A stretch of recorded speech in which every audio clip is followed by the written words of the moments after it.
8 minutes on the clock's field, courtesy of our sponsor, Moxfield, and today we're talking about Bumbleflower. My Bumbleflower deck that nobody likes playing against, but is very fun nonetheless. This Bumbleflower is a blue, a white, a green, and one for a 1/5 rabbit citizen with vigilance. It says whenever you cast a spell, target opponent draws a card. Put a +1 counter on target creature. It gains flying until end of turn.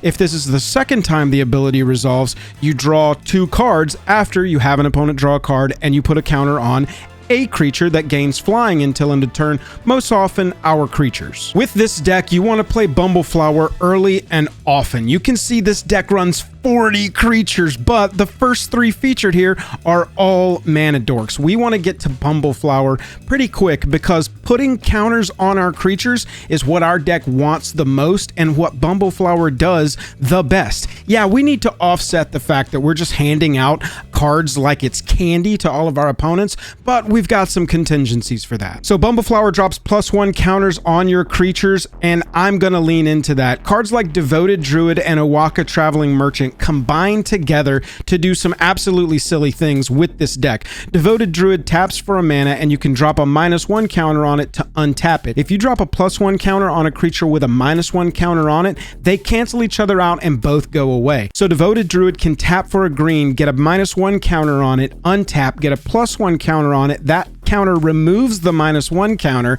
and it can tap for another green, drop another -1 counter on it, and untap, and so forth. Just a fun mana dork trick, but if you combine it with Owaka, you can tap to remove a counter from a non-land permanent you control to draw a card. This will let you draw a card so much in your deck. You're dropping counters all over the place. If you combine it with Devoted Druid, yeah, people are going to roll their eyes, and you're going to have a powerful mana producer with your Devoted Druid here, but any card with Owaka combined in this deck is drawing you cards. Past that, the deck runs a lot of +1 counter synergy creatures. Incubation Druid that adds more mana if it's got counters on it. Dreamtide Whale that's going to let you proliferate like crazy.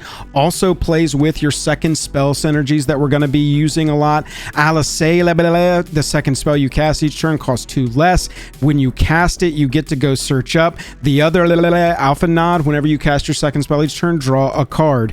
When you put counters on Giggling Skitter Spike, its power grows so that if attacks or blocks or becomes the target of any spell, even one you control, it deals damage equal to its power to each opponent. You wrap out a strategy like this with something like Chocobo Knights. Whenever you attack, creatures you control with counters on them gain double strike, or Herald of Secret Streams. Creatures you control with +1 counters on them just can't be blocked. Yeah, we're taken to the sky with our Bumbleflower ability, but making them all unblockable, that's good too, right? The other thing Bumble's letting us do is draw 2 cards per turn once we've cast a second spell, so we might as well lean into some of that card draw synergy. At the beginning of your upkeep, each player draws a card, and whenever an opponent draws a card, that player loses a life. Scrawling Crawler is going to help our hand stay filled up and also punish our opponents at the same time, while leaning even more into the let's give out cards, because who cares? We have a defensive game plan. Toothy says whenever you draw a card, put a +1 counter on it. Cross synergy, baby! Leaves the battlefield, draw a card for each +1 counter on it. Cross synergy, baby!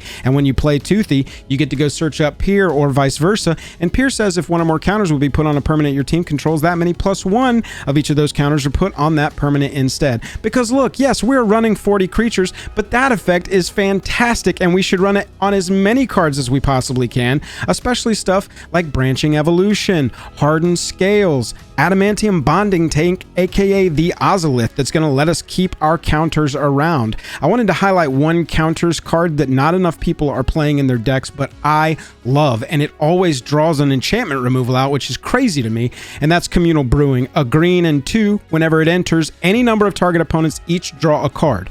Put an ingredient counter on Communal Brewing, then put an ingredient counter on it for each card drawn this way. So typically you're going to play Communal Brewing and you're going to get 4 ingredient counters on it, because you're going to have 3 opponents draw a card and you're going to put an ingredient counter on it yourself just because of the card.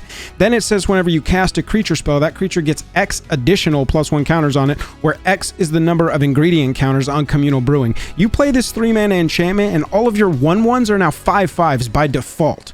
By default, they just come in as 5/5s. It's a super sweet card on the +1 counter strategy side that I wanted to highlight, and I also want to highlight Observe Stasis on the card draw side. It's got flash, enchant creature and opponent controls. When it enters, you remove the enchanted creature from combat, and then you draw a card for each tapped creature the opponent controls. Holy moly. The enchanted creature then loses all abilities and it's pacified, can't attack or block. This is the kind of removal spell that does all of the things and can shut off a commander, y'all. Plus it's letting you draw cards, at least one, because it was attacking. That's how we want to play this at its best, is they've declared an attacker in our direction. Okay, observe stasis. And that gets us into our defensive positioning. We are running cards like Propaganda. Creatures can't attack us unless they pay 2 for each creature they control that's attacking us. We double down on that effect with stuff like Ghostly Prison. We're not just defending our life total from being attacked, but we're also defending our creatures from dying with stuff like Perch Protection, something like Teferi's Protection. We want to be very pesky to kill. And it's not even just us that we want to protect. You saw 40 creatures in this deck list. That is why we run things like Dawn's Truce. We run things like Inspiring Call, Mutational Advantage. I chose these. You can also run Heroic Intervention as well, but really any of these types of effects are where I sit with this deck. I want to be giving out cards, sure, but I want to make myself impossible to attack down. Either I'm Teferi's protected, or I'm Perch protected, or you can't even attack me because of Propaganda or Ghostly Prison. And because our Bumbleflower is dropping counters on our creatures and they are gaining flying, we're mostly taken to the sky and attacking over anything that our opponents could be doing. You can see the top end creatures in this deck are 5 mana. Yeah, we have the 6 mana Disciple of Freyalise, but that's because it's a flip land that also lets us draw cards if we need to in a pinch. Psychosis Crawler, top end 5 mana. This plays into the card draw strategy even further, having them take damage when they're forced to draw cards. This plays into the +1 counters, letting us draw a card whenever a creature deals damage if it has a +1 counter on it. We double down and triple down and quadruple down on our Ghostly Prison type effects with cards like Windborn Muse, with cards like Baird. We're running multiples of these because we want to be as defensive as we possibly can.